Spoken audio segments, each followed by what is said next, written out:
વાવથરા દિયોદર અને લાખણી પંથકના ખેડૂતોએ આજે પોતાની પડતર માંગણીઓને લઈને વાવથરા જિલ્લા કલેક્ટરને આવેદનપત્ર પાઠવ્યું છે। વાવના રાધાનેસડાથી ડીસાના મુડેઠા સુધી જઈ રહેલી 765 કેવી હાઈ ટેન્શન ટ્રાન્સમિશન લાઇનના વળતર મામલે ખેડૂતોમાં ભારે અસંતોષ જોવા મળી રહ્યો છે। વાવ અને થરાદ સહિત બનાસકાંઠા જિલ્લાના અનેક ગામોના ખેડૂતોની જમીનમાંથી આ પાવર લાઇન પસાર થઈ રહી છે। ખેડૂતોની મુખ્ય માંગ છે કે નવસારી જિલ્લામાં 30 ઓક્ટોબર 2025ના રોજ જે વાણિજ્ય ધોરણે વળતર આપવાનો નિર્ણય લેવાયો છે તે જ રીતે અહીંના ખેડૂતોને પણ યોગ્ય અને સમાન વળતર આપવામાં આવે। પોતાની કિંમતી જમીનો અને પાકને થતા નુકસાન સામે સરકાર ન્યાયી વળતર ચૂકવે તેવી માંગ સાથે મોટી સંખ્યામાં ખેડૂતો કલેક્ટર કચેરીએ ઉમટી પડ્યા હતા। આ મામલે ખેડૂત અગ્રણીઓએ ચીમકી આપી છે કે જો વળતરની નીતિમાં સુધારો નહીં કરાય તો આગામી સમયમાં આંદોલન તેજ કરવામાં આવશે। અમારી વેદના હતી કે રાધાનેસડાથી જે મુડેઠા જે 765 કેવીની લાઈન નીકળે છે એની અંદર અમારા નિર્દોષ ખેડૂતોના ખેતર આવે છે। હજી સુધી અમે મંજૂરી પણ નથી આલી, પણ આ પાવરગેટ કંપનીવાળા કામ ચાલુ કર્યું છે।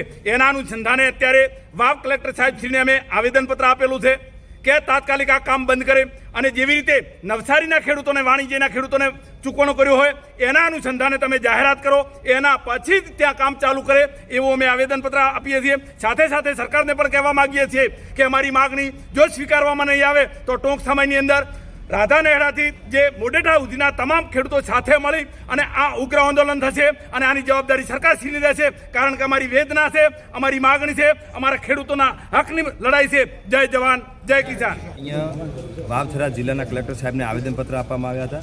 એમાં અમારી એક જ માગણી છે કે લાખણી અને દિયોદર વિસ્તારના ખેડૂતો છે, બાકીના પણ વિસ્તારોના ખેડૂતો છે, એમને જે સહાય હતી પાક નિષ્ફળની જમીન ધોવાની પૂરતી મળી નથી। ક્યાંક કોઈકને ફોર્મ ભર્યા છે તો સહાય નથી આવી, કોઈ કે ફોર્મ ભર્યા છે સહાય આવી છે તો 2500, 3000, 3500, 8000 આવી સહાય આવે। જ્યારે સરકારે 44,000ની જાહેરાત કરી હોય અને જો 5,000 રૂપિયા 8,000 રૂપિયા સહાય આપે એ તો બાકીની સહાય ગઈ ક્યાં? એટલે સરકારશ્રીને અમે વિનંતી કરી છે, આવેદનપત્ર આપ્યું છે કે જે લોકોને સહાય તમે જે ફોર્મ ભર્યા છે એને આપી છે અને બાકીની રકમ એ નથી મળી એ જલ્દીથી રકમ એ ખેડૂતોના ખાતામાં નાખવામાં આવે અને જેને ફોર્મ ક્યાંક સરકારી અધિકારીઓ દ્વારા કે ક્યાંક ખોટી અફવાઓ ફેલાવવામાં આવી કે તમારે જે સર્વે થયું હોય તો તમે ફોર્મ ભરજો અને સર્વે ના થયું ફોર્મ ના ભરતા, તો આવા લોકો સર્વે તો કોઈ જગ્યાએ થયો જ નહોતું, તો આવા ખેડૂતો રહી ગયા કે ભાઈ ફોર્મ ભરવાની જરૂર નથી, એ ખોટી અફવાના કારણે અને એમના લીધે ખેડૂતો 80%થી વધારે વંચિત રહી ગયા। એ તમામ ખેડૂતોને ફરીથી પોર્ટલ ખુલ્લું મૂકી અને એવા લોકોને ખેડૂતોના ખાતામાં સહાય નાખવામાં આવે એના માટે અમે પણ આવેદનપત્ર આપ્યું છે। આમ ખેડૂતોએ હવે આરપારની લડાઈના મંડાણ કર્યા છે અને સરકાર પાસે સમાન વળતરની આશા રાખી રહ્યા છે।